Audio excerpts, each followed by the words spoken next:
आत्मनिर्भर भारत अभियान के तहत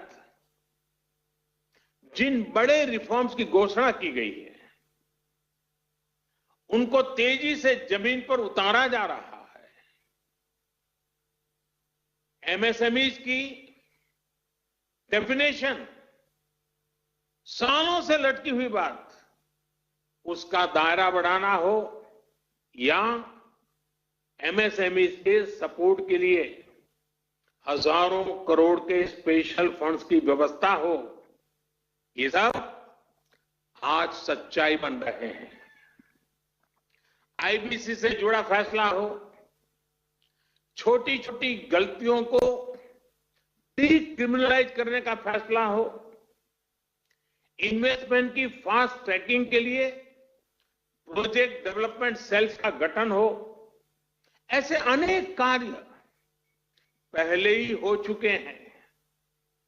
अब तमाम सेक्टर्स, खासकर कोल और माइनिंग के सेक्टर को अधिक कॉम्पिटिटिव बनाने के लिए जो रिफॉर्म्स अनाउंस हुए हैं, उसका भरपूर फायदा उठाने के लिए उद्योग जगत आगे आए। मेरे युवा साथी, आप आगे आए। साथियों, किसानों और रूरल इकोनॉमी के लिए जो निर्णय हाल में हुए हैं, उन्होंने एग्रीकल्चर इकोनॉमी को बरसों की गुलामी से मुक्त कर दिया है। सच्ची आजादी किसानों को मिली है। अब भारत के किसानों को अपने प्रोडक्ट, अपनी उपज देश में कहीं पर भी बेचने की आजादी मिल गई है। APMC act, essential commodities act, उसमें जो संशोधन किए गए हैं, किसानों और इंडस्ट्री के बीच पार्टनरशिप का जो रास्ता खोला गया है, उससे किसान और रूरल इकोनॉमी का कायाकल्प होना तय है। इन फैसलों ने किसान को एक प्रोड्यूसर के रूप में और उसकी उपज को एक प्रोडक्ट के रूप में पहचान दी है।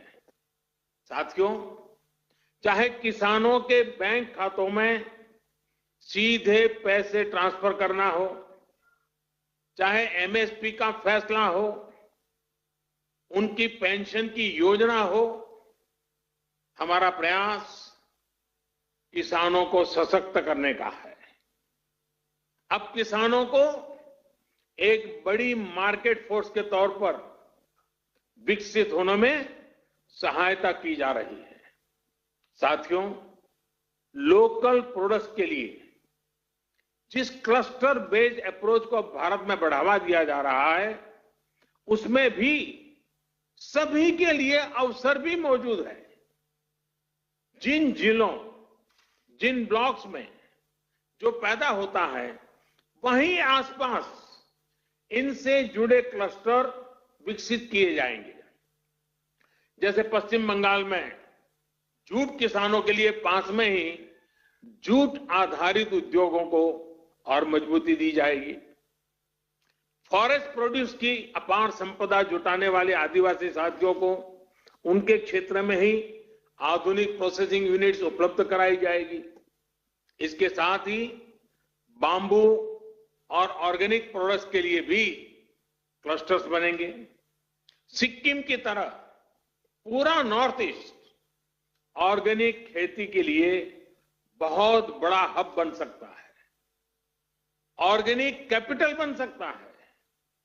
आईसीसी के साथ जुड़े आप सभी व्यापारी अगर ठान ले तो नॉर्थ ईस्ट में ऑर्गेनिक फार्मिंग बहुत बड़ा आंदोलन बन सकता है।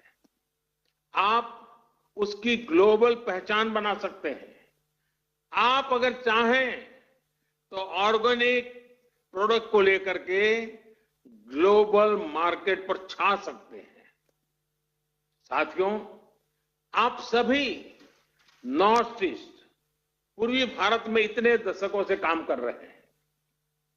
सरकार ने जो तमाम कदम उठाए हैं, इनका बहुत बड़ा लाभ ईस्ट और नॉर्थ ईस्ट के लोगों को होगा। मैं समझता हूं कि कोलकाता भी खुद फिर से एक बहुत बड़ा लीडर बन सकता है। अपने पुराने गौरव से प्रेरणा लेते हुए भविष्य में कोलकाता पूरे क्षेत्र के विकास का नेतृत्व कर सकता है। आपसे बेहतर और कौन जानता है कि जब श्रमिक पूर्व के, संपत्ति पूर्व की, संसाधन पूर्व के, तो इस क्षेत्र का विकास कितनी तेज गति से हो सकता है। साथियों, 5 साल बाद यानी वर्ष 2025 में आपकी संस्था अपने 100 वर्ष पूरे करने जा रही है। वहीं वर्ष 2022 में देश की आजादी के 75 वर्ष पूरे होने जा रहे हैं।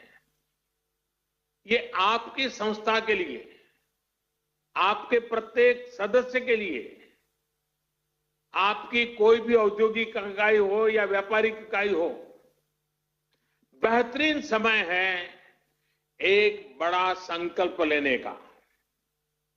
मेरा आपसे आग्रह है कि आत्मनिर्भर भारत अभियान को चरितार्थ करने के लिए आईसीसी भी अपने स्तर पर 50-100 नए लक्ष्य तय करेंगे। ये लक्ष्य संस्था के भी हो, इससे जुड़े हर उद्योग और व्यापारिक इकाई के भी हो और हर व्यक्ति के भी हो। आप जितना अपने लक्ष्य की ओर आगे बढ़ेंगे, उतना ही ये अभियान पूर्वी भारत में, नॉर्थ ईस्ट में आगे बढ़ेगा, जो देश को भी आगे ले जाएगा। साथियों, मैन्युफैक्चरिंग में बंगाल की ऐतिहासिक श्रेष्ठता को हमें पुनर्जीवित करना होगा। हम हमेशा सुनते आए हैं, what Bengal thinks today, India thinks tomorrow. हमें इससे प्रेरणा लेते हुए हम सबको मिलकर के आगे बढ़ना होगा। ये समय इंडियन इकोनॉमी को कमांड एंड कंट्रोल से निकालकर प्लग एंड प्ले की तरफ ले जाना है। ये समय कंजर्वेटिव अप्रोच का नहीं है, बल्कि आगे बढ़कर बोल्ड डिसीजंस का है, बोल्ड इन्वेस्टमेंट्स का है।